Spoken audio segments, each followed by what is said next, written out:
श्री श्रीनिवास गुरुवर्य पदाब्जभृंगम श्रीवाससूरितनयं विनयोज्वलन्तं श्रीरङ्गदेशिकमहं शरणं प्रपद्ये। यो ब्रह्माणं विदधाति पूर्वं यो वै वेदांश प्रणोति तस्मै तगुंहदेवमात्मबुद्धिप्रकाशं मुमुक्षुर्वै शरणमहं प्रपद्ये। कालिंदी पुण्यतीरे मुनिजनविभवं दिव्यवृन्दावनाख्ये भक्ताभीष्टप्रदन्तं रघुकुलतिलकं सानुजं शार्ङ्गपाणिं राधाकृष्णाख्यतत्त्वं श्रितजनशरणं भ्राजमानं शुभांगं सीताचित्ताभिरामं भवभयहरणं सन्ततं भावयामि। गोदाविभूषणसुरम्यवराभिधानं वृन्दावनावनुनिधिं करुणैकतानम् अर्चावतारनिखिलेष्वपि यत्प्रधानं तद्रङ्गदेशिकधनं शरणं सराणि। श्रीस्तनाभरणं तेजः श्रीरङ्गेशयमाश्रये चिन्तामणिमिवोद्भान्तम् उत्सङ्गेनन्तभोगिना देवस्य महिषीं दिव्याम् आदौ गोदामुपास्महे यन्मौलिमालिकां प्रीत्या स्वीकरोति स्वयं प्रभु।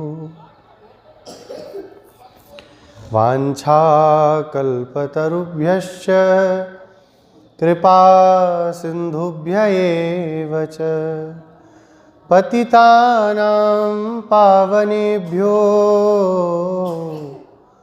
वैष्णवेभ्यो नमो नमः।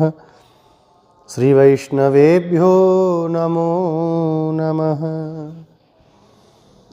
श्रीमन्नारायण नारायण नारायण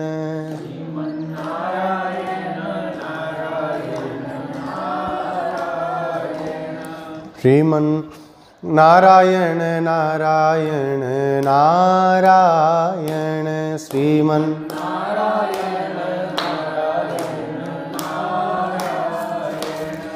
गोदानारायण गोदानारायण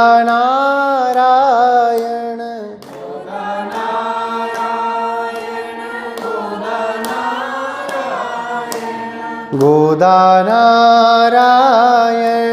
गोदानारायण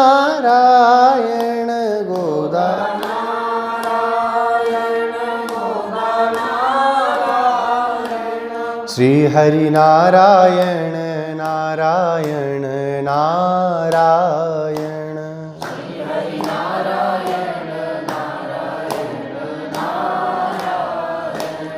रंगनारायण रंगनारायण वेंकटनारायण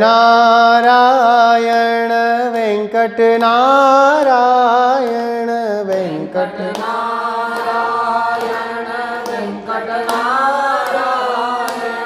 वरदनारायण नारायण नारायण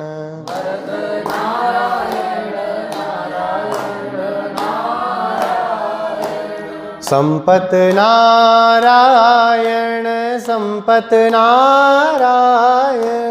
संपतनारायण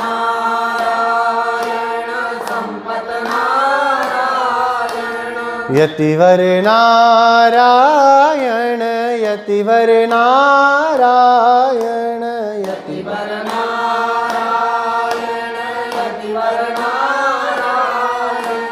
गुरुवर नारायण नारायण नारायण।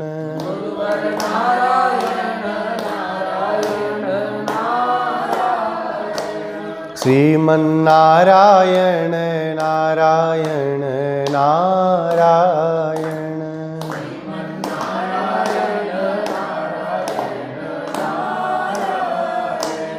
श्री हरि नारायण नारायण नारायण। श्री हरि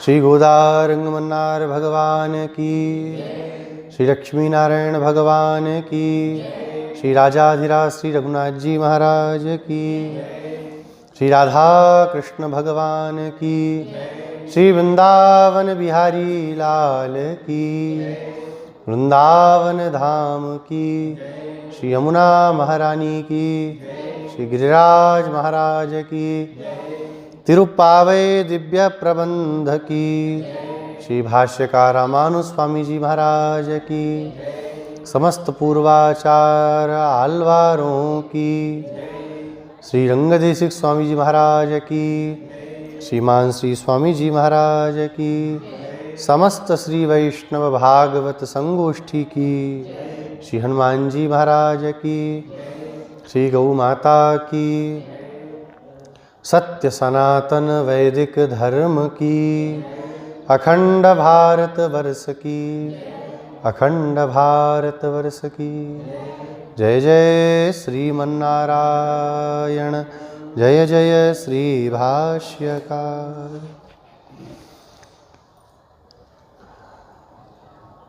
अखिल हेय प्रत्यनीक कल्याण गुणैकतान स्वेतर समस्त वस्तु विलक्षण, गोदाधव यमुना पुलिन संचारी, श्री रंगदेशिक धन भगवान श्री गोदारंगमन्नार प्रभु, कृपा समुद्र भगवान श्री आदिशेषावतार श्री भाष्यकार, कृपा मात्र प्रसन्नाचार्य श्री रामानुज स्वामी जी महाराज, परम पूज्य श्री स्वामी जी महाराज, समुपस्थित समस्त श्री वैष्णव भागवत वृंद। आज तिरुप्पावे व्रत के श्री व्रत के 12वें दिवस में अम्मा जी के द्वारा गाए गए तिरुप्पावे दिव्य प्रबंध की 12वीं गाथा का अनुसंधान करने के लिए हम लोग यहाँ एकत्रित हुए हैं।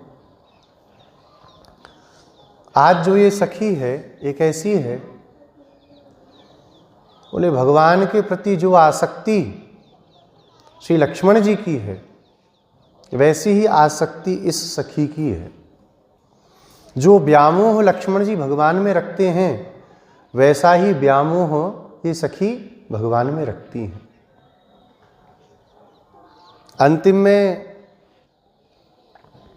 कृष्णपाद स्वामी जी एक बात बोलते हैं इस गाथा के अंतिम में व्याख्यान में,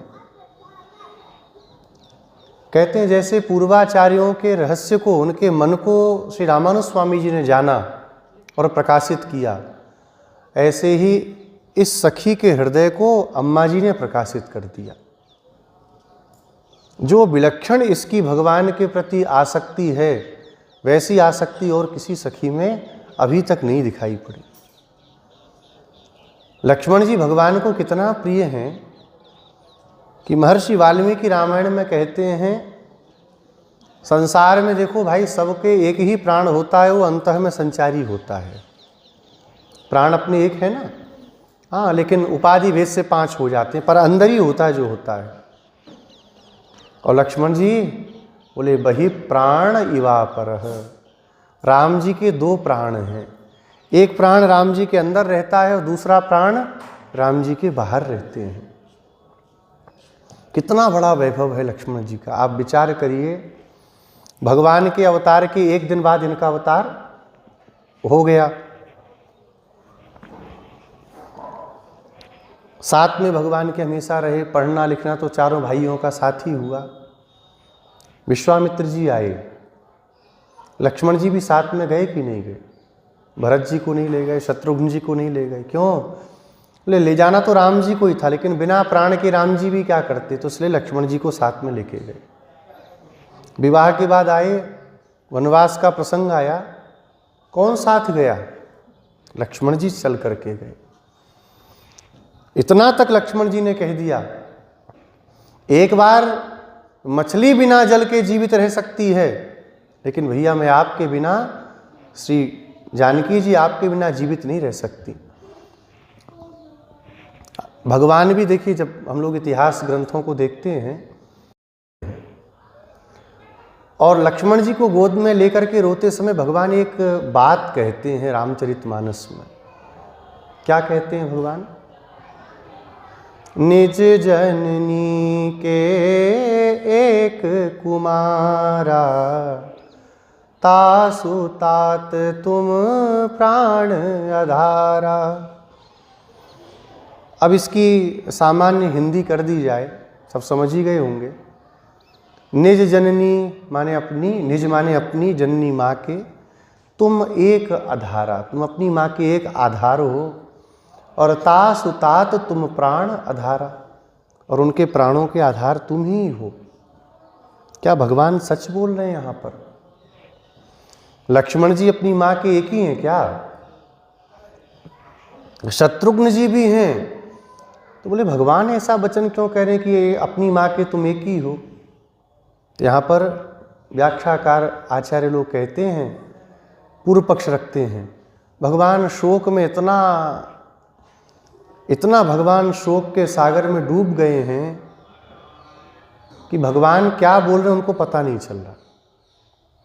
बोले भगवान शोक के सागर में डूब जाएं तब भी सच ही बोलेंगे, तो भगवान सच बोल रहे हैं तो इसका मतलब क्या हुआ? बोले भगवान जो कह रहे हैं बिल्कुल सही कह रहे हैं, पर हमारे समझने में फेर हो रहा है। ये पंक्ति भगवान अपने लिए बोल रहे हैं। निज जननी के एक कुमारा, माँ कौशल्या के केवल मैं एक ही पुत्र हूँ, और तासु तात तुम प्राण आधारा, और उस राम के तुम प्राणों के आधार हो। लक्ष्मण बहि प्राण इवापरः, क्या बिना प्राण के कोई शरीर रह सकता है? भगवान भी लक्ष्मण जी के बिना नहीं रह सकते। लौटा करके आए, और भगवान ने कब क्षमा किया? जब हनुमान जी से सीता जी ने कह दिया कि जाकर के भगवान को मेरा प्रणाम करना। वो क्या चौपाई है? सुंदर कांड में है ना, अनुज सहे अनुज समेत गहेउ प्रभु चरना, दीन बंधु प्रणतारति हरना।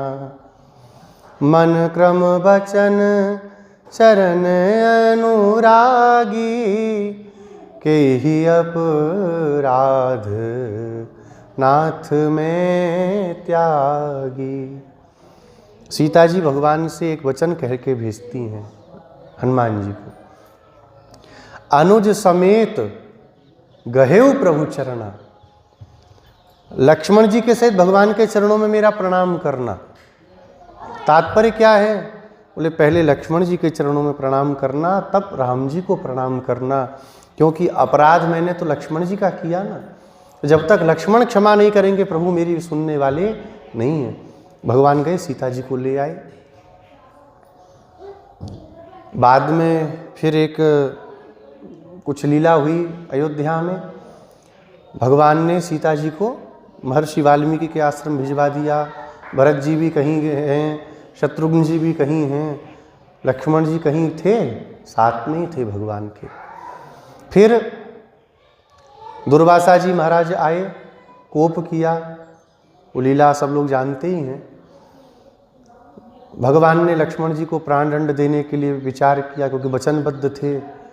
वशिष्ठ जी ने देखा कि भगवान का मुखमंडल आज पर बहुत उदास है।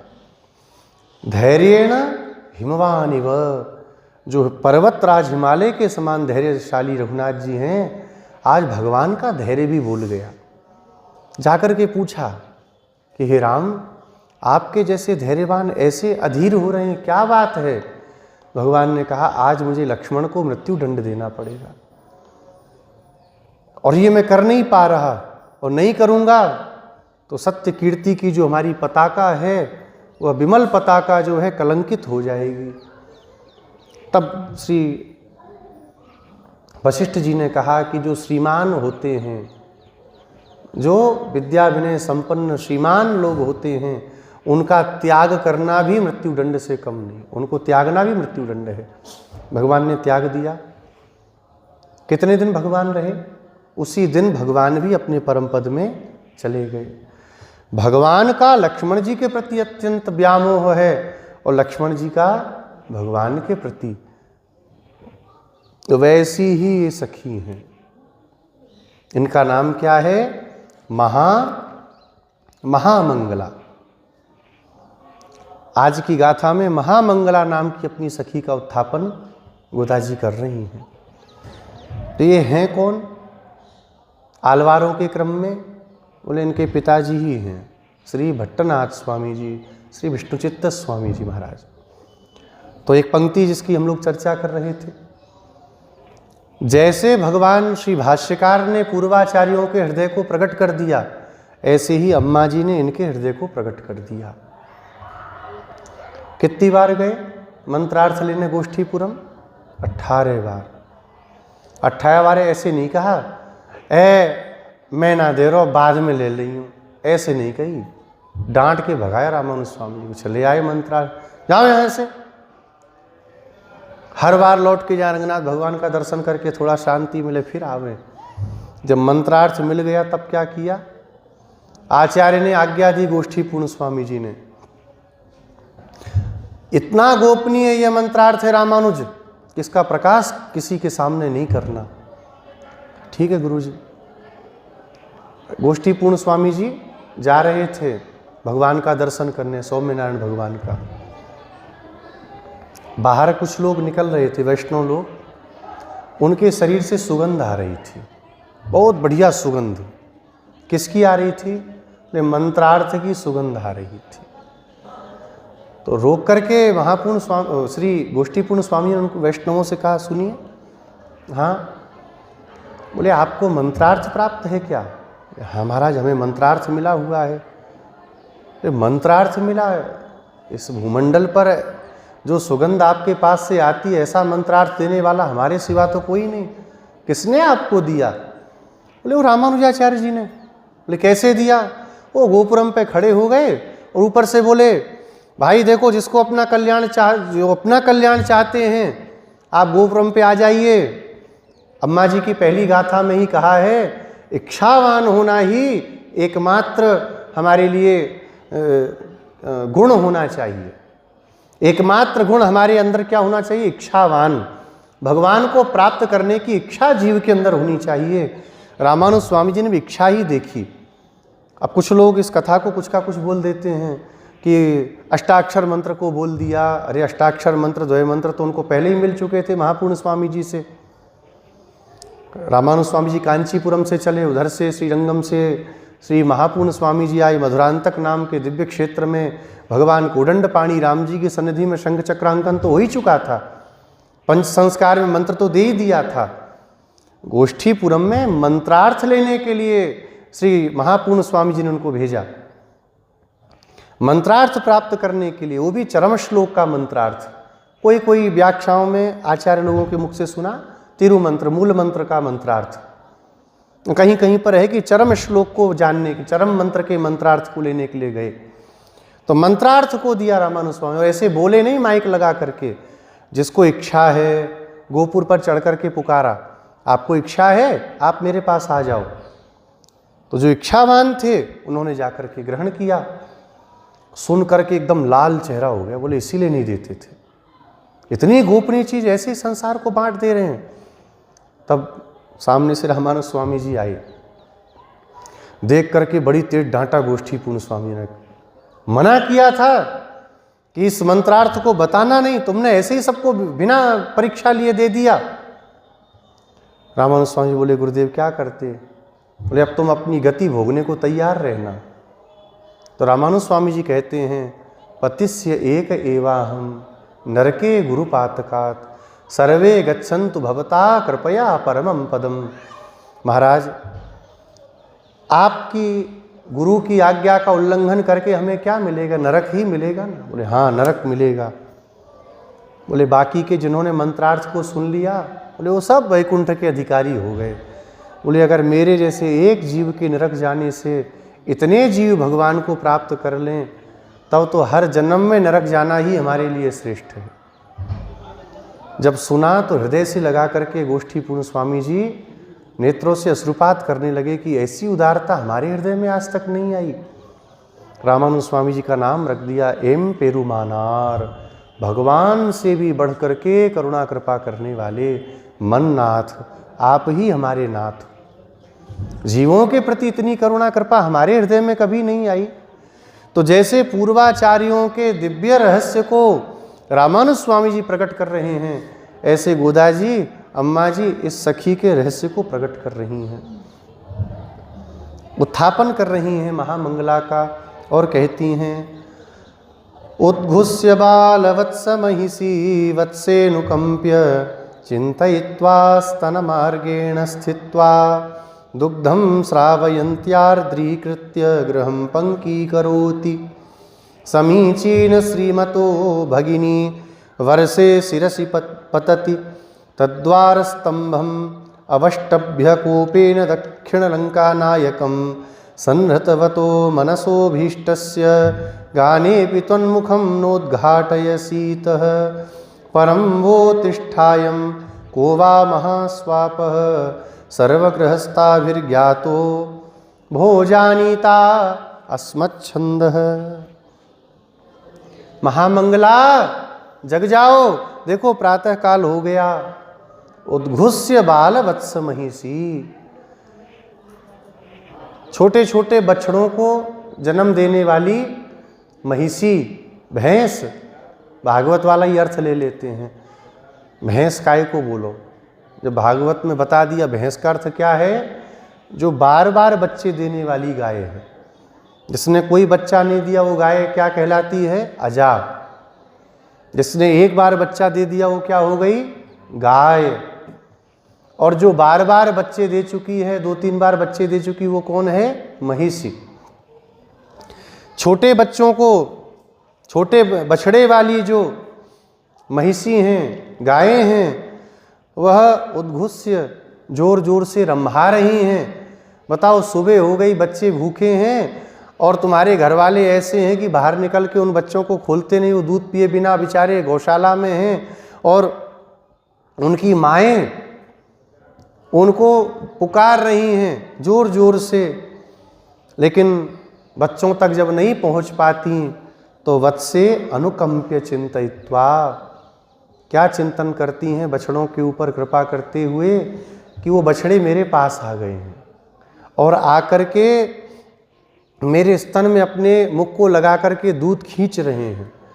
तो अपने बच्चों के द्वारा दूध खींचे जाने का केवल आभास हो रहा है, बच्चे वहाँ पर आए नहीं हैं, केवल आभास लग रहा है। और उसके द्वारा ही, आभास के द्वारा ही स्तन मार्गेण स्थित्वा दुग्धम श्रावयन्ति, स्तन मार्ग के द्वारा, थन के द्वारा दूध की वर्षा करने वाली, दूध अपने आप झर झर झर झर धरती पर गिर रहा है। आर्दीकृत्य गृहम पंकीकरोति, और दूध किसी पात्र में जाए तो पात्र में भरे, पात्र तो नीचे है नहीं, बछड़ा भी नहीं, तो बछड़े के मुंह में जावे तो कहाँ जा रहा है? बोले इसके घर में दूध भरता चला जा रहा है। सारी की सारी गायों के थनों से दूध की वर्षा हो रही है और दूध भरते भरते भरते आंगन से होता हुआ घरों में अंदर तक प्रवेश कर रहा है। दूध की कीच मच गई है। ऐसे गृहम पंकीकरोति, घर में दूध का कीच हो चुका है। ऐसे घर में समीचीन श्रीमतो भगिनी, ऐसे जो श्रीमान सर्वैश्वर्य संपन्न जो गोप हैं, उन गोपों की बहन, उस गोप की बहन। श्रीमान गोप, श्रीमान माने बहुत पैसे वाले गोप? बोले नहीं, यहाँ श्री संपत्ति क्या है? भगवत प्रेम ही श्री संपत्ति है, भगवान का संग ही श्री ऐश्वर्य है। लक्ष्मणो लक्ष्मी संपन्न, भगवान के साथ जब वन में जा रहे हैं तो महर्षि वाल्मीकि क्या कह रहे हैं? लक्ष्मी संपन्न है। ये लक्ष्मी क्या है? भगवत कैंकरी ही वास्तविक लक्ष्मी है। भगवान की सेवा ही सबसे बड़ी लक्ष्मी है, वही वास्तविक श्री है। जो जितनी सेवा कर रहा है वैष्णवों की दृष्टि में उतना ही बड़ा श्रीमान है। हमारे वैष्णवों की दृष्टि में वो उतना ही बड़ा श्रीमान है। रंगदेशिक स्वामी जी का चरित्र सुनाया था, थोड़ा सा स्मरण कर लीजिए। एक वो माई आई, पहले या दूसरे दिन तीसरे दिन में सुनाया था, और 10 पैसा लेकर के 10 पैसा 25 पैसा लेकर के स्वामी जी को हाथ में दिया, उसको अपनी धोती में बांध लिया स्वामी जी ने, क्योंकि प्रेम है, भगवान के प्रति अगाध श्रद्धा है। श्रीमान वही है जो भगवान को अपना मानते हैं। अंतरिक्षगतः श्रीमान, सब कुछ त्याग करके, सोने की इतनी विशाल लंका त्याग करके सामान्य भिक्षुओं के समान भगवान की शरण में आए विभीषण 2-4 असरफी भी लेके नहीं आए कि 2-4 दिन कुछ चल जाएगा, तब तक हो सकता है भैया के साथ हमारा मेल जोल हो जाए ना। सब त्याग दिया, पुत्र पौत्रों को, अपनी पत्नियों को, सबको छोड़ करके, घर को छोड़ करके, और आके भगवान की शरण में जब खड़े हुए तो महर्षि वाल्मीकि कहते हैं अंतरिक्षगतः श्रीमान, ये श्रीमान है। श्रीमान माने भगवत कैंकर्य से जो संपन्न है। यह जो गोप हैं ये कैसे हैं इनके भैया? ये सदा भगवान श्री कृष्ण के साथ रहते हैं। एक शंका हो सकती है कि भाई चलो बहन सो रही, भाई तो आकर के करेगा कि नहीं? सुबह हो गई तो भाई तो कम से कम बर्तन लगाएगा, गायों का दोहन करेगा। बोले अपने निज कृत्यों को छोड़ करके कर क्या रहा है इसका भाई? इसके परिवार वाले क्या करते हैं? बोले लक्ष्मण जी के समान वृत्ति से संपन्न हैं। लक्ष्मण जी भगवत सेवा के सिवा वो कुछ भी नहीं करते हैं। उनके पास अवकाश ही नहीं है भगवान की सेवा के सिवा जो कुछ करें। नित्य नियम भी बहुत संक्षिप्त में कर लेते हैं। हमारे यहाँ भी बड़े बड़े महापुरुष लोग, षटकोप स्वामी जी आदि, क्या इन्होंने लौकिक कृत्यों को किया? क्योंकि लौकिक कृत्यों को करने का इनके पास समय ही नहीं था।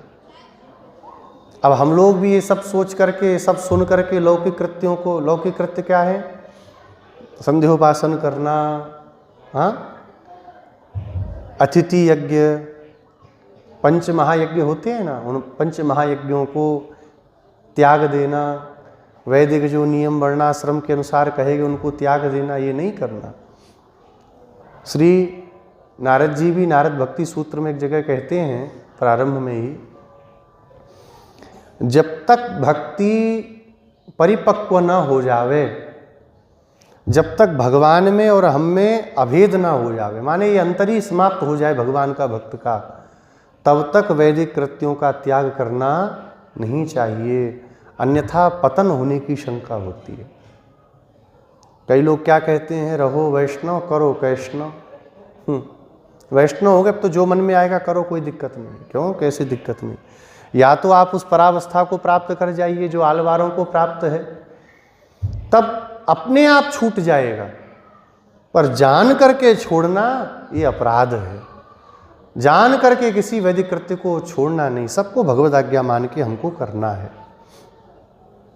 लेकिन इनके जो भाई हैं वो कैसे हैं? बोले निरंतर भगवान श्याम सुंदर की सेवा में रहते हैं, तो घर के भी कार्य इनसे सब छूट गए हैं। घर के भी सारे कार्य इनसे छूट गए हैं। निरंतर प्यारे श्याम सुंदर के पीछे लगे रहते हैं। गौचारण को भगवान चलते हैं तो पीछे पीछे जाते हैं, लौट के आते हैं तो भगवान के पीछे पीछे आते हैं। भगवान प्रसाद पाने बैठते हैं तो उनके लिए सुंदर पत्तल बिछा देते हैं। भगवान पा कर के उठते हैं तो पत्तल को फेंके आते हैं। सारी सेवा भगवान की ये लोग करते हैं। इसलिए इनके घर में यह बर्तन लगाओ, ये करो, ये कार्य भी करने वाला कोई नहीं है। ऐसी यह दिव्य देवी हैं और भगिनी बहन है। ऐसे ग्वाल की बहन है। शरीर संबंध देखो, पहली बात तो ब्रज में जन्म हुआ, दूसरा भगवान श्री कृष्ण के साथ संबंध हुआ, और इन सबसे भी बड़ी बात भगवत रस में रसिक एक महान गोप के साथ में रक्त संबंध भी हो गया। कितनी बड़ी बात। जगाते हुए कहती हैं, अरे बहन जग जाओ। देखिए और थी तो उनको कुछ कुछ ऊट पटांग बोलती थी, इसको बहुत प्रेम से कह रही हैं, अरे बहन उठ जाओ, इतने सुंदर गोप की तुम बहन हो, तुम्हारे भैया जैसे प्यारे श्याम सुंदर में लगे हैं, आप भी लगी हो, लेकिन आप पुरुष के समान नहीं बनो, आप स्त्री स्वभाव को धारण करो। पुरुष तो कठोर होते हैं, पर स्त्रियां स्वभाव से ही वात्सल्यमयी होती हैं, तो हम सब पर कृपा करो। ये कुछ भी नहीं बोली। तब अम्मा जी कहती हैं कि अपना कष्ट से बताती हैं, वर्षे शिरसी पतित, ऊपर से वर्षा हो रही है, रिमझिम पानी गिर रहा है, हमारा शरीर भीग रहा है, ऊपर से पानी है, नीचे से दूध का प्रवाह है, और मध्य में बोले व्यामोह का, तेरे प्रति जो हमारा व्यामोह है उसका प्रवाह है। एक साथ तीन तीन नदियां हमको बहा रही हैं। तो धीरे से मानो उसने कहा, तो बह क्यों नहीं गई? बह क्यों नहीं गई? तो कहती हैं, तो द्वार स्तंभम अवष्टभ्य, तेरे द्वार पर जो ये स्तंभ है, इस स्तंभ को पकड़ करके हम सब खड़ी हैं, आश्रय लेकर के खड़ी हैं। ये आश्रय क्या है? भक्ति का आश्रय नहीं है, प्रपत्ति का आश्रय नहीं है, यह एक भागवत के आश्रय का आश्रय है। एक भक्त का घर आश्रय हुआ ना, उस भागवत के आश्रय को पकड़ के हम खड़ी हैं। नहीं तो कब तक संसार में बह गई होती। नीचे से दूध का प्रवाह है, ऊपर से वर्षा का प्रवाह है, मध्य में व्यामोह है। एक तरफ तेरा तुझे छोड़ के जा नहीं सकती, एक तरफ श्री कृष्ण का व्यामोह हमको खींचता है, उधर भी नहीं जा सकती क्योंकि तू साथ में नहीं है, तो हमारी तो बड़ी दुर्गति हो रही है। तो कृपा करके तू बाहर आ जा और हम सबको बचा ले। पर ये गोपी कुछ नहीं बोली अंदर से, ये चुपचाप महामंगला पड़ी रही। तब श्री गोदा जी कहती हैं, अरे सखियों, हम सब इसके घर को आ रही जब, तो हमने श्री कृष्ण के गुणों का चिंतन किया था ना, गान कर रही ना, श्री कृष्ण गोविंद हरे मुरारे, इसलिए गुस्सा होकर के सो रही है। भगवान रास मंडल में गोपियों को छोड़ के भागे थे कि नहीं भागे थे? तब गोपियां नाराज होके पूछती हैं भगवान से। एक जगह पर तो आता है, एका भ्रकुटी मां बध्य, एक तो ऐसे भ्रकुटी को करके भगवान को क्रोध से देख रही थीं, अपने होठों को अपने दांतों से दबा करके। और फिर गोपियां कहती हैं, सच सच बताओ, संसार में एक लोग होते हैं जो अपने से प्रेम करने वाले से प्रेम करते हैं, एक होते हैं तुम करो मत करो हम तो करेंगे ही, एक होते हैं जो किसी से प्रेम नहीं करते। आप कौन से वाले हो? भगवान सबका वर्णन करते हुए कहते हैं, जो किसी से प्रेम नहीं करते, ऐसे चार लोग होते हैं। आप्तकाम, आप्तकाम का तात्पर्य जिनकी समस्त कामनाएं समाप्त हो गई, वो क्यों किसी से प्रेम करेगा?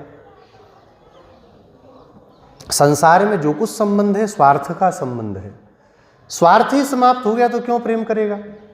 दूसरा आत्माराम, आत्माराम माने आत्मा में परमात्मा में रमण करने वाला, वो भी प्रेम नहीं करेगा। तीसरे होते हैं अकृतज्ञ, अपने ऊपर किए गए उपकार को न मानने वाले कृतज्ञ लोग। गोपियों ने कहा, वो कृतज्ञ आप हमें दिख रहे हो, सब त्याग करके। गोपी गीत का एक श्लोक है, मुझे बहुत प्रिय लगता है। गोपियाँ इस श्लोक में दो भावों को प्रकट कर रही हैं।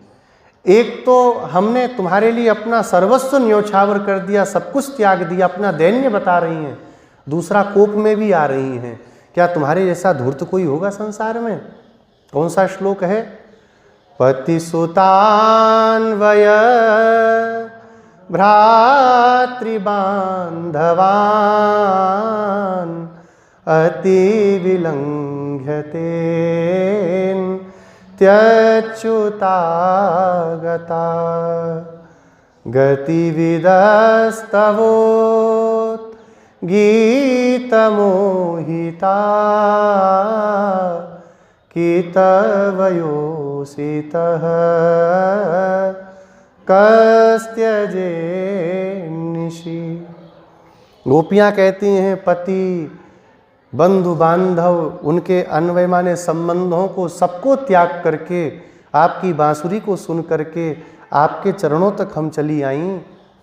हे कितव, अरे धूर्त, कितव योषितः कस्त्यजेन्निशि, इस तरह रात में अपनी स्त्रियों को यमुना पुलिन पर बुला करके कौन छोड़ के जाएगा तुम्हारे से धूर्त के सिवा? कौन होगा संसार में ऐसा जो स्त्रियों को इस प्रकार से बिना आश्रय का करके छोड़ के चला जाए? वो बस उसी बात से नाराज बैठी है, उनका नाम भी नहीं सुनना चाहती। रस शास्त्रों में नायिका का कुपित होना ये तो प्रसिद्ध ही है। दशरथ जी भी इतना बड़ा कैसे काम गड़बड़ा गए? कोप के कारण, कैकेयी जी के। तो बहुत कोप है इसको, तो क्या करें? बोले इनका तो नाम ही मत लो गलती से कन्हैया का, नहीं तो फिर जिंदगी में द्वार नहीं खोलेगी। किसका लें?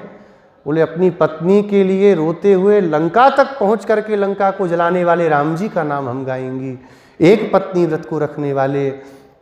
प्रणय कलय में भी एक बड़ी सुंदर चर्चा आती है। अम्मा जी भगवान को जब भगाती हैं डांट करके, निकल जाओ मंदिर के बाहर, तो भगवान कहते हैं कि मैं तुमसे बहुत प्रेम करता हूँ। तो माँ भगवती कहती हैं कि मुझे मालूम है तुम्हारा प्रेम कितना है। एक इतना प्रेम करते तो 16,107 रानियों को, महारानियों को रखते कभी? भगवान ने कहा देवी क्या रामावतार का तुमको स्मरण नहीं? एक पत्नी व्रत लेकर के मैं बैठा था, तुम चली गई तो तुमको वहाँ तक लेने के लिए रोता हुआ मैं आया। भगवान इस बात को कहते हैं।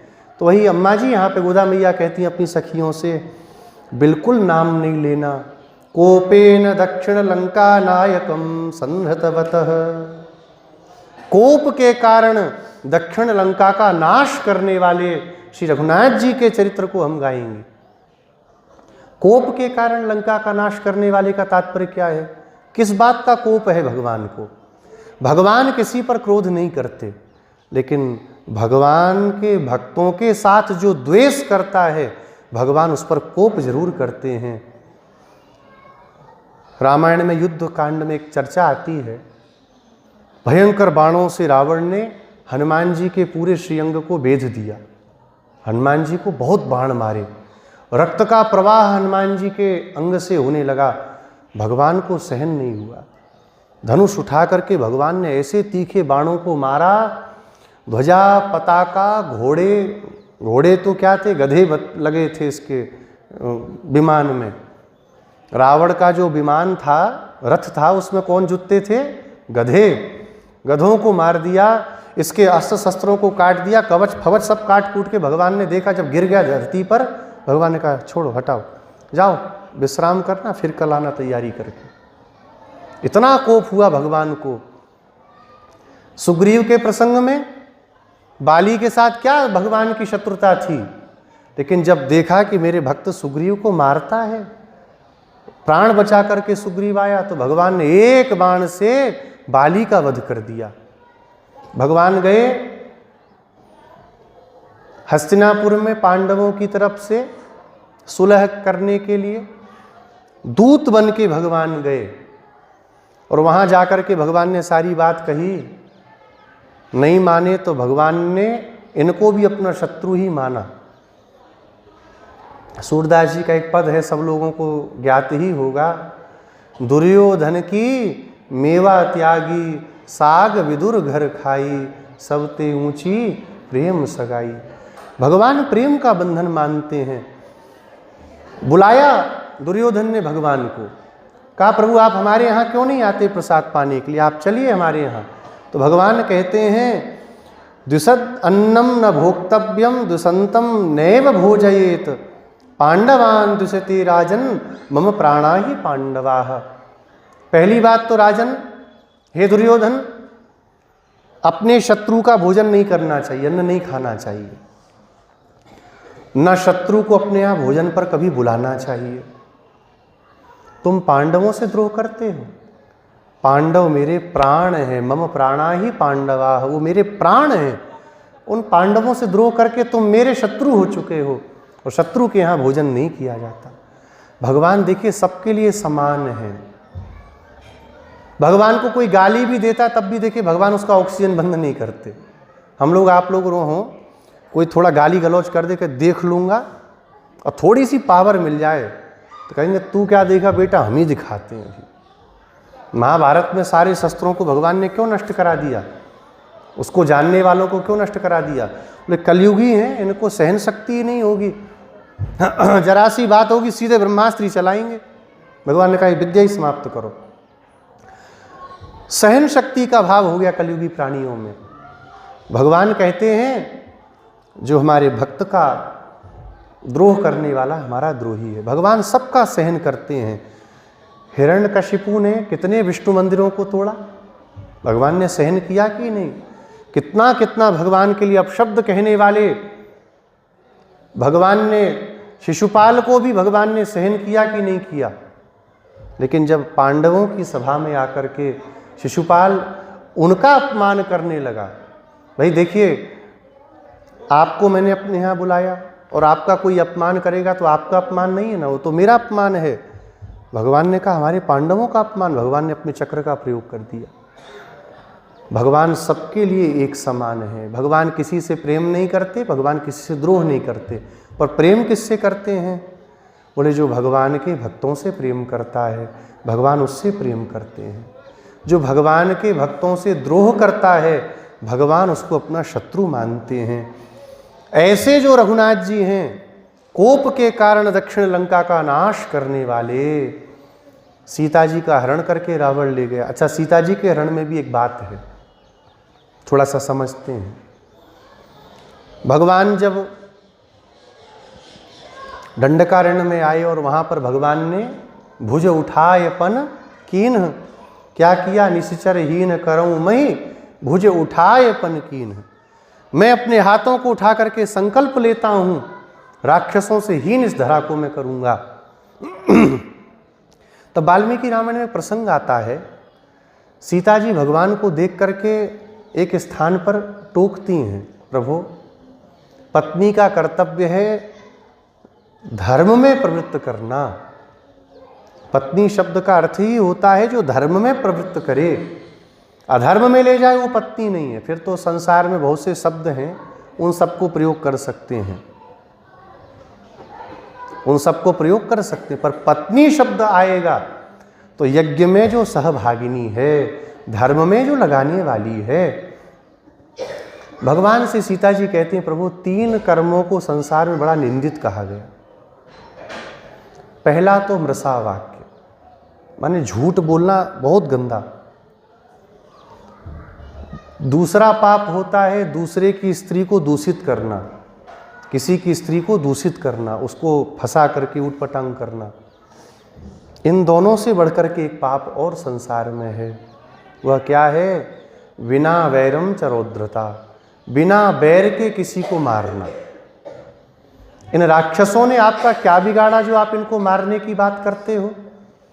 इन दोनों से बढ़कर के अपराध है बिना बैर के रौद्रता करना, बिना बात के किसी से झगड़ा करना। ये ठीक नहीं है, आपको ऐसी हिंसा नहीं करनी चाहिए।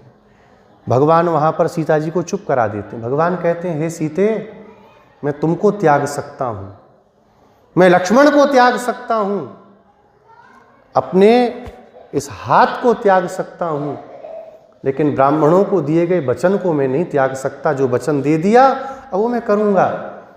तब सीता जी ने कहा कि इन सब के तो खानदानी आदत है, प्राण जाए पर वचन न जाए, मानेंगे नहीं। भगवान भी बोलते हैं वाल्मीकि रामायण, रामो दुर्ना भी भाषते, राम एक बार बोलते हैं, 2 बार नहीं कहते किसी बात को। तब हमारे आचार्य लोग कहते हैं इस बात को, कहते हैं सीता जी का जो हरण हुआ वो सीता जी की इच्छा से हुआ। सीता जी ने सोचा कि इनको व्यर्थ में हिंसा का अपराध लगे, इसलिए मैं कारण बन जाती हूँ। अगर ये रावण मुझे हरण करके ले जाएगा तो फिर इनके पास एक बहाना मिल जाएगा, ये व्यर्थ की गई हिंसा से बच जाएंगे। तो सीता जी ने अपना स्वयं हरण करवाया रावण के द्वारा। रावण की हिम्मत थी सीता जी को छूने की। नहीं त्वम कुर्मी दशग्रीव भस्म भस्मारह तेजसा। सीता जी कहती हैं तुमने हमको समझा क्या है? सुंदरकांड में कहती हैं तुम हमको समझ क्या रखे हो रावण? असंदेशात तु रामस्य, राम जी का संदेश नहीं है। और तपस्यानुपालनात्, मैं शरणागति की तपस्या से संकल्पित हूँ, शरणागति के व्रत से दीक्षित हूँ। अनत्वम कुर्मी दशग्रीव, और नहीं तो हे दशग्रीव केवल मैं देख भर लूँ ना यहीं पे भस्म हो जाएगा तू, एक क्षण में नहीं, एक क्षण नहीं लगेगा तुझे भस्म होते। ये सीता जी का वैभव है, ये सामर्थ्य है भगवती जानकी की। और वह सीता जी 10 महीने तक रावण के यहाँ बंदी रहीं। क्यों? केवल अपने स्वामी की रक्षा के लिए। इसलिए भगवान से बढ़कर के हमारे यहाँ जो बोलते हैं सीताया चरितम महत, सीता जी का ही चरित्र रामायण है। यहाँ भी लंका विजय में कारण कौन है? श्री जानकी जी हैं। जानकी जी जो उनका विजय कराने वाली हैं। भगवान कोप के कारण कि मेरी सीता को लेकर के गया, कोप के कारण दक्षिण लंका के नायक जिसके सामने बड़े बड़े देवता भी कांपते थे, हनुमान जी बोलते हैं एक अवगुण है रावण तुम्हारे अंदर, अगर ये अवगुण ना होता तो देवताओं का भी शासन करने की सामर्थ्य तुमको प्राप्त होती। रावण के अंदर यही एक दुर्गुण ना आया होता पर स्त्री को देख करके, तो तुम देवताओं का भी अधिपत्य करने की सामर्थ्य रखने वाले हो। इतना वैभव था उस रावण का, देवता लोग सामने नहीं आते थे डर के मारे। और उस लंकाधिपति रावण को जिन्होंने नष्ट कर दिया, ऐसे भगवान जो तुम्हारे मन में बसे हैं, हमारे मन में भी रघुनाथ जी बसे हैं, उनका गान करने पर भी तुम मुखम नोद्घाटय सीतः परम बोतिष्ठायम को वा महास्वापः। ऐसे रघुनाथ जी का गान करने पर जो अपनी पत्नी के लिए सब कुछ करने वाले हैं, तुम अभी तक सो रही हो, तुम अपना मुंह नहीं खोलती, तुम हमसे बात नहीं करती। अरे कन्हैया का, श्री कृष्ण का नाम लिया होता तब तुम गुस्सा होके ना बोलती तो मान लेती। प्रणय गीत में तो क्या क्या नहीं सुनाया गोपियों ने। गोपियां कहती उस भौरे से, मांस में सांघ्रिम, हमारे पैरों को छूने की बिल्कुल हिम्मत नहीं करना, दूर चल यहाँ से। बोले क्या गलती हो गई भाई? बोले मधुप कितव बंधो, तू छलिया का भाई है, छलिया का मित्र है, तू धूर्त का तू मित्र है, हम धूर्तों से बात नहीं करती। भौरे ने कहा कौन सी धूर्तता हमारे महाराज ने करती तुम्हारे साथ? बोले कौन सी धूर्तता नहीं की इसने, एक जन्म में धूर्त होता तो एक बार को सुधार भी सकते थे, हर जन्म में धूर्तता ही करते रहे। तो भौरे ने कहा क्या धूर्तता की? बोले एक बेचारी शूर्पणखा कितना सुंदर रूप बना के ब्यूटी पार्लर से आई थी सज संवर के, नाक कान काट दिया उसका, कुरूप कर दिया बेचारी को। बेचारा बली था, बोला 3 पग भूमि दूंगा, सब हरण कर लिया, यहाँ तक उसके शरीर को भी अपने लिए स्वीकार कर लिया। बेचारा बाली, क्या बिगाड़ा था बाली ने, उसको छुप करके बाण मार के खत्म कर दिया। गोपियाँ कहती हैं भ्रमर गीत में ऐसे धूर्त हैं ये। अगर उन धूर्तों के शिरोमणि की हम चर्चा कर रही होती तो तू गुस्सा हो जाती तो कोई बात नहीं थी। यहाँ तो श्री रघुनाथ जी के सुंदर यश वाले पत्नी व्रता, एक पत्नी व्रता श्री रघुनाथ जी का चरित्र हम गा रही हैं, तब भी तू अपना मुख नहीं खोलती है। अरे अभी भी तू उठ करके बाहर नहीं आती है, इतनी बड़ी तेरी निद्रा हो गई कि राम जी के गान से बढ़कर के तुझे निद्रा का सुख आ रहा है। भगवान का गान हो, भगवान की कथा हो, तो जो संसार में बहुत बड़े कुभागी होते हैं उनको ही नींद आती है, उनका ही मन नहीं लगता। पाप के कारण पाप आकर के सुला देता है, सो जा बेटा, कान में जाएगा तो सब खत्म हो जाएगा, हम चले जाएंगे छोड़ के, सुला देता है। आप सब अपने में ही मत मुस्कुराओ, मैं भी ऐसे ही करता हूँ, मेरे कम पाप हैं कि आपसे बड़ा तो मैं बैठा हूँ। श्री वरवर मुनि स्वामी जी कहते हैं यतिराज विंशति में, त्वदपाद भक्त इव शिष्ट जनों घमध्ये मिथ्याचरामि यतिराज ततोस्मि मूर्ख। आपके जो भक्तजन हैं, शिष्टजन हैं, उनके मध्य में मैं आपका भक्त कहलाता चल रहा हूँ, आप मुझ पर कृपा करो। मेरे जैसा पापी नहीं, लेकिन आपके भक्तों की पंक्ति को अपवित्र करता हुआ मैं चल रहा हूं, इसलिए आप मुझ पर कृपा करो। ये पंक्ति केवल बरबर मुनि स्वामी जी दास के लिए लिखे थे कि एक आएगा उसके लिए है, वो सबके साथ है। संसार में ऐसा होता है, संसार की कोई चर्चा चल रही हो और बढ़िया नींद लगी हो, एकदम बस अब सोने की तैयारी हो, थोड़ी सी चर्चा चल जाए, फलानी जगह क्या हुआ पता चला, पड़ोसन के यहाँ पे आए थे पुलिस वाले, उसका लड़का है, अरे आप तो सो जाओ, कोई नहीं, सो जाओ, कल बताएं, अरे कल नहीं बताओ, अभी बताओ, तब नींद आई, नींद ही उड़ जाती है। संसारियों की नींद संसार की चर्चा के लिए उड़ती है, और भगवत भक्तों की नींद भगवत कथा के लिए खुल जाती है। प्रातः उठ करके भगवान का ही चिंतन करते हैं, जहाँ भगवत चिंतन होता है वहीं आनंद होता है। हनुमान जी के संबंध में एक श्लोक सभी वैष्णव लोग प्रार्थना करते हैं, यत्र यत्र रघुनाथ कीर्तनम तत्र तत्र कृतमस्तकांजलिम वाष्पवारि परिपूर्णलोचनम मारुतिम नमत राक्षसांतकम। क्या तात्पर्य हुआ? जहां जहां भगवत कथा होती है, हनुमान जी जैसा ज्ञानी इस धराधाम पर कोई नहीं। ज्ञानी नाम अग्रगण्यम बुद्धिमताम, इतने बड़े बुद्धिमान हैं। वाल्मीकि रामायण में प्रसंग आता है, भगवान बोलते हैं लक्ष्मण जी से कि लक्ष्मण, संपूर्ण ऋग्वेद, सामवेद, अथर्ववेद, यजुर्वेद का जिसने अध्ययन न किया हो वो ऐसी वाणी बोल नहीं सकता। समस्त व्याकरण को हस्तामलक इन्होंने घोट लिया है, तभी इतना सुंदर ये वचन बोल रहे हैं। ये कोई सामान्य ब्राह्मण नहीं है, तो बहुत सावधान होकर के इनसे वार्ता करो। इतने बड़े विद्वान हनुमान जी, और क्या कहते हैं, यत्र यत्र रघुनाथ कीर्तनम, जहाँ जहाँ भगवान का, रघुनाथ जी का कीर्तन होता है, तत्र तत्र कृतमस्तकांजलिम, अपने मस्तक के ऊपर ऐसे अंजलि को बांध करके हनुमान जी बैठ जाते हैं, ऐसे बैठते हैं। और वाष्पवारि परिपूर्ण लोचनम, दोनों नेत्रों से झरझर झरझर आंसू बहते रहते हैं। भगवान की कथा में ऐसा व्यामोह है। भगवान ने हनुमान जी का हाथ पकड़ करके कहा, परम पद जाते समय हनुमान सब गए, चलो साथ में। कहा, प्रभु जब तक आपकी कथा इस लोक में है, मैं संसार को छोड़ के नहीं जाना चाहता, मैं सदा इस संसार में रह के आपकी कथा को ही सुनना चाहता हूँ। कथा का क्या रस है? प्रेमणा पठन भागवतम शनै शनै। सुखदेव भगवान जब आए तो क्या हुआ वहाँ, ये महात्मा की चर्चा है। अंतिम अध्याय में जब कथा पूरी हो गई तो सुखदेव भगवान आए, और जब सुखदेव जी आए तो कैसे आए? फिल्मी गाना गाते, लोकगीत गाते, बोले प्रेमणा पठन भागवतम, भागवत के एक एक श्लोकों का गान कर रहे थे, और उस गान के कारण उनके रोम रोम खड़े थे, नेत्रों से अश्रुपात हो रहा था। इतना भागवत के श्लोकों से सुखदेव जी को प्रेम है। ये पर आजकल के लोग नहीं समझेंगे। आज बहुत बड़ा दुर्भाग्य है, ये बात अब कहनी नहीं चाहिए, पर एक प्रसंग के वशात कह देते हैं, न भागवत के श्लोकों से किसी को मतलब है, न वक्ता को न श्रोता को।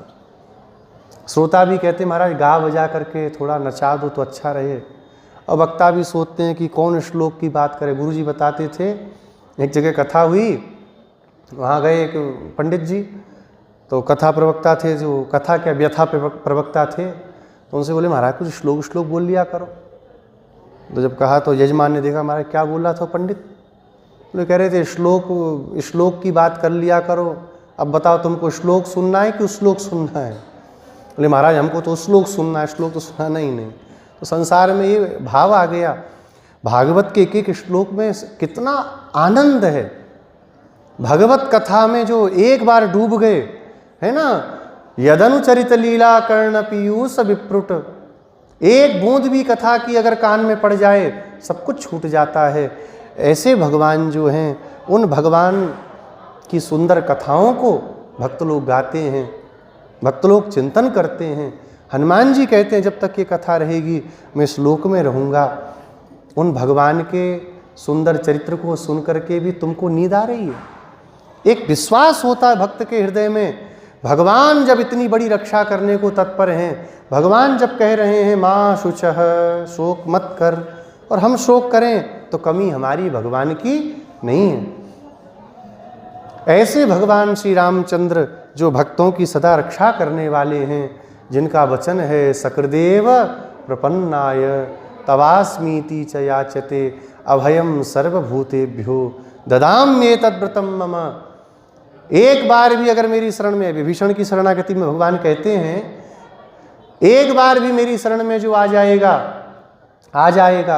गया और बोल दिया तवास्मी, तव अस्मि, मैं आपका हूँ। भगवान कहते हैं अभयम सर्वभूतेभ्यो, उसी समय समस्त प्राणियों से मैं उसे अभय प्रदान करता हूँ, यही मेरा व्रत है। इस बात को जब सुना, भगवान को बहुत मनाया, भगवान नहीं माने। तब आलवंदार स्वामी जी, यमुनाचार्य स्वामी जी कहते हैं ननु प्रपन्नः सकृदेवनाथ तवाहमस्मीति च याचमान तवानुकंप्य स्मरतः प्रतिज्ञां मदेक वर्जम किमिदं व्रतम ते। हे प्रभु, आपने सकृदेव प्रपन्नाय जो कहा, गुरु जी को आगे ले आ, आगे यहाँ विराजमान हो जाएंगे। आपने सकृदेव प्रपन्नाय जो कहा, मदेक वर्जम, आइए गुरु, क्या मुझे एक को छोड़ करके ही आपने कहा? हे प्रभु, आपने जब वचन कहा तो हमारा भी परिपालन करें, भगवान से कहती हैं। भगवान से यमुनाचार्य स्वामी जी कहते हैं मैं भी आपके सामने आकर के याचना कर रहा हूँ। श्रवण सुजस सुन आयहु प्रभु भंजन भवभीर। भगवान के इन गुणों का श्रवण करके भक्त उनके पास जाते हैं, और आप मना करोगे, स्वीकार नहीं करेंगे, तो फिर हमारी क्या गति होगी? इसलिए आप हमको स्वीकार करें। ऐसे भगवान के दिव्य चरित्र को सुन करके भी तुझे नींद आ रही है, तुझे झपकी आ रही है। सुन सर्वगृहस्थाभिर्ज्ञातः, तुझे जगाने के चक्कर में आसपास के घर वाले सब जग गए, और जग करके सब देख रहे हैं कि अरे देखो कैसी सोती है, छोटी छोटी सखियां जगा रही हैं, जगने का नाम नहीं ले रही है। सबको पता चल गया कि तुझे जगाने के लिए हम आई हैं, अब तो कम से कम जग जा और हमारे पास में आ जा। आज की गाथा में गुरुजी एक सखी को जगा रही महामंगला को, और गोदा जी कहती हैं छोटे छोटे बछड़ों को दूध पिलाने के लिए गाय रंभा रही हैं, पर उनको खोलने वाला कोई नहीं बछड़ों को। तो गायें उन बच्चों को याद करके कि मेरे बच्चे मेरे थन में मुख लगा रहे हैं, अपने आप दूध गिरा रही हैं, और उस दूध से तेरा घर पूरा कीचमय हो गया, दूध से पूरा घर तेरा डूबने लगा है। ऐसे तेरे घर पर आकर के समीचीन श्रीमान गोप की तू बहन है। श्रीमान शब्द का अर्थ यहाँ पर आचार्य करते हैं भगवत संपत्ति से संपन्न, भगवत संपत्ति से संपन्न, भगवत कैंकर्य सेवा से संपन्न गोप की तू बहन है। ऊपर से वर्षा हो रही है, नीचे से कीच बह रहा है, और मध्य में व्यामोह हमें खींच रहा है तीन तीन तरफ से, और तब तेरे द्वार के स्तंभ को पकड़ के हम खड़ी हैं। हम जान गई कि भगवान श्री कृष्ण से तू रूठ करके बैठी है, इसलिए तू द्वार नहीं खोलती। उनका नाम सुन के हम श्री राम जी के चरित्र को गा रही हैं, जिन्होंने श्री जानकी जी के लिए क्रोधपूर्वक समस्त लंका के नायक का नाश कर दिया। ऐसे भगवान, उनका गान करने पर भी तू अपना मुख नहीं खोलती। तेरे लिए इतनी बड़ी निद्रा आ गई कि तू उठ नहीं पाती। अब तो देख, आसपास वाले भी जान गए कि तुझे जगाने आई हैं, सब अपने अपने घरों से झांक रहे हैं, तू उठ करके आ जा। ऐसा जब गोदा जी अपनी सखी से कहती हैं तो ये महामंगला अपने द्वार को खोल करके बाहर आ जाती हैं। और यहाँ पर इस गाथा का रहस्यार्थ श्री गोदा जी अपनी सखियों को बताती हैं। यहाँ पर शिष्यो वत्सस्तु महिषी आचार्योत्र प्रकीर्तितः गुणास्वादो हरिर्दुग्धम सोत्रीणाम हृदयम गृहम। यहाँ पर शिष्यो वत्सः, बछड़े वाली गाय है ना जो, तो बछड़े कौन हैं? शिष्य ही बछड़े हैं। और महिषी महिषी माने कई बार ब्याही हुई गाय कौन है? वह है आचार्य। आचार्य दुग्ध की वर्षा करते हैं शिष्यों के लिए। दूध क्या है? यहाँ पर गुणास्वादो हरिर दुग्धम, भगवान के गुणों का आस्वादन ही दूध है। श्रोत्रीणाम हृदयम गृहम, और सुनने वालों का हृदय ही घर है, और उस घर में कीच हो जाता है दूध से। अर्थात आचार्य के द्वारा पूर्वाचार्यों की उक्तियों का जब बारंबार प्रकाश किया जाता है तो हृदय में वह कथाएं भरने लगती हैं। तात्पर्य दूध का प्रवाह हो जाता है, हृदय भगवत कथाओं से सराबोर होने लगता है। स्वसा भागवतस्थेयम भागवतस्येयम वर्षा चात्र प्रकीर्तिता सूर्य सूक्ति रसास्वाद स्तंभ भोक्तृत्व वर्जनम। इस सखी को क्या कहा था गोदा जी ने? बहन। बहन बोला ना, बड़े श्रीमान गोप की बहन, हमारी भी तू बहन है। यहाँ बहन कौन है? तो भगवत भक्त भागवत जन ही हमारी बहन है। बहन के समान कृपा करने वाले हैं। बहन कृपा करती है कि नहीं भाई पर? रक्षाबंधन में उसके मंगल की कामना करती है, भाई दूज पर उसकी रक्षा की कामना करती है। बहन के समान कृपा करने वाले भागवत भगवान के भक्त, इनका कोई स्वार्थ नहीं होता, तब भी उपदेश करते हैं, तब भी समझाते हैं, गलत मार्ग पर चलने वाले को रोकते हैं।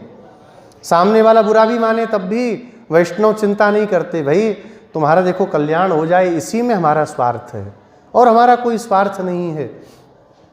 और यहाँ पर वर्षा क्या है? नीचे से दूध है, ऊपर से वर्षा हो रही है। तो हमारे जो आलवार हैं उनकी जो सूक्तियाँ हैं, उनकी जो रसोक्तियाँ हैं, उनके जो दिव्य अनुभव हैं जो प्रकट कर रहे हैं, उसका आस्वादन ही यहाँ पर वर्षा है। नीचे से आचार्यों की वाणियों का कीच, ऊपर से सूर्यों की सुंदर वाणी की वर्षा, और उस वर्षा में स्तंभ को पकड़ के खड़े हैं। तो स्तंभ क्या है? बिना अपने किसी स्वार्थ के भगवान के लिए समस्त पदार्थों का विनियोग। हम भोक्ता हैं ऐसा मानेंगे तो संसार में फंसेंगे।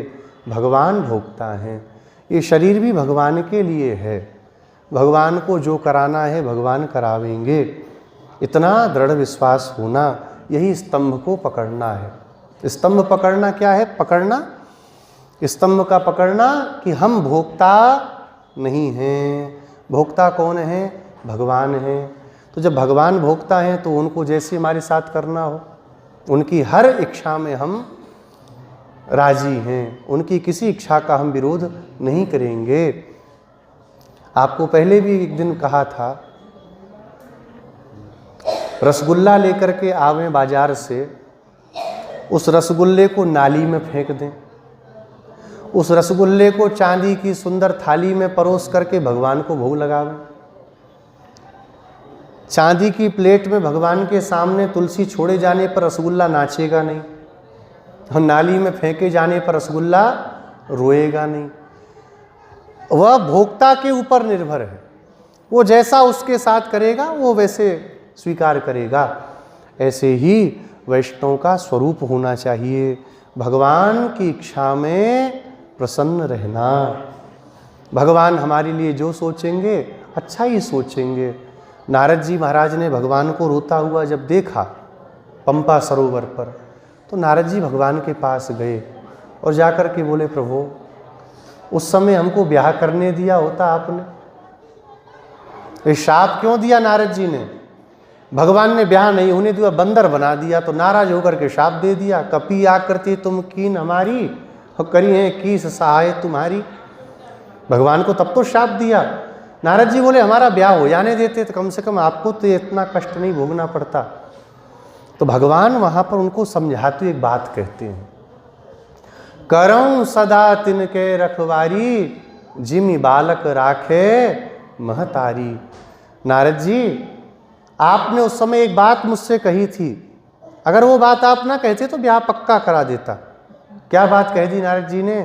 चलते चलते भगवान से सब बात हो गई तो दंडवत प्रणाम करके बोले, जेहि विधि होई नाथ हित मोरा, करहु सुबेगी दास में तोरा। भगवान ने कहा जब हमारे दास हो, सब हम पर छोड़ दिया, तब तो हित ही करना पड़ेगा, फिर जो मांग रहे हो उसमें तो हित होगा नहीं तुम्हारा। तो भगवान ने बंदर बना दिया।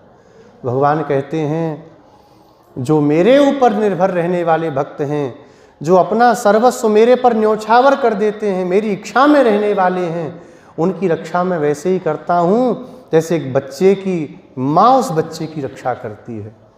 2-3 साल का बच्चा जो संसार ढंग से नहीं जानता, घर में कोई सांप निकल आवे तो उसको खेलने के लिए पकड़ने को दौड़ता है। माँ क्या करती है, बच्चे को गोद में उठा के सांप से दूर कर देती है, करती है ना। तो बच्चा क्या करेगा, माँ को मारेगा, नाखून मारेगा, रोएगा, चिल्लाएगा, गंदी है, खेलने नहीं देती। तो माँ सही है कि बच्चा सही है? थोड़ा सा विचार सब आप लोग भी कर लो कुछ। माँ ही सही है, क्योंकि जानती है कि ये नहीं जानता कि सर्प काट लेगा। ऐसे ही जब भगवान का अनन्य आश्रित भक्त जब संसार रूपी सर्प को, विषय रूपी सर्प को पकड़ने दौड़ता है, तो भगवान गोद में उठा करके उससे दूर कर देते हैं।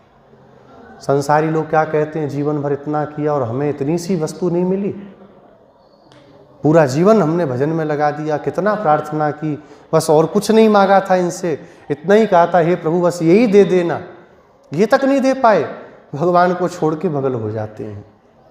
लेकिन भगवत भक्त क्या कहते हैं, अच्छा हुआ भगवान ने उस वस्तु को नहीं दिया, तो हमारा कुछ हित सोच करके ही भगवान ने नहीं दिया।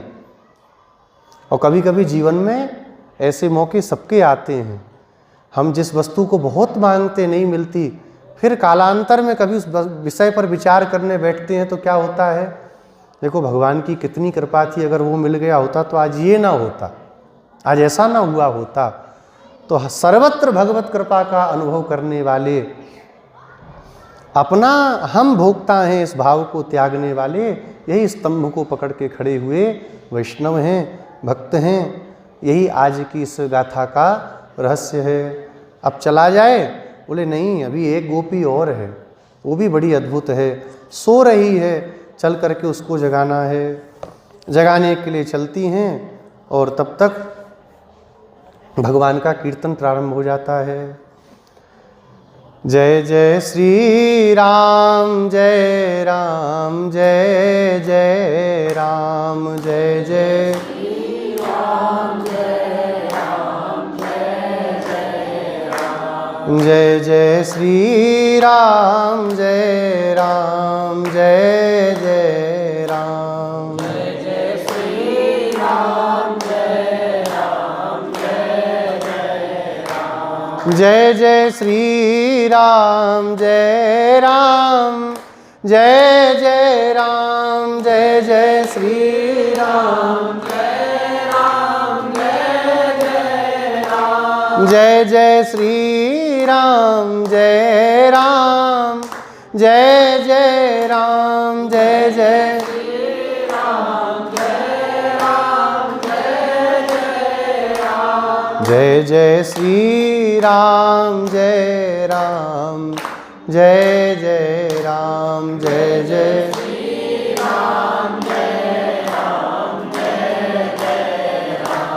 जय जय जानकी वल्लभ सीताराम, जय जय जानकी वल्लभ सीताराम, जय जय भगतन प्यारे सीताराम, जय जय भगतन प्यारे सीताराम, जय जय श्री राम, जय राम, जय जय राम, जय जय श्री राम, जय राम, जय जय राम, जय जय श्री राम, जय राम, जय जय राम, जय जय श्री राम, जय राम, जय जय राम। श्री सीतारामचंद्र भगवान की श्री गोदारंग मन्नार भगवान की,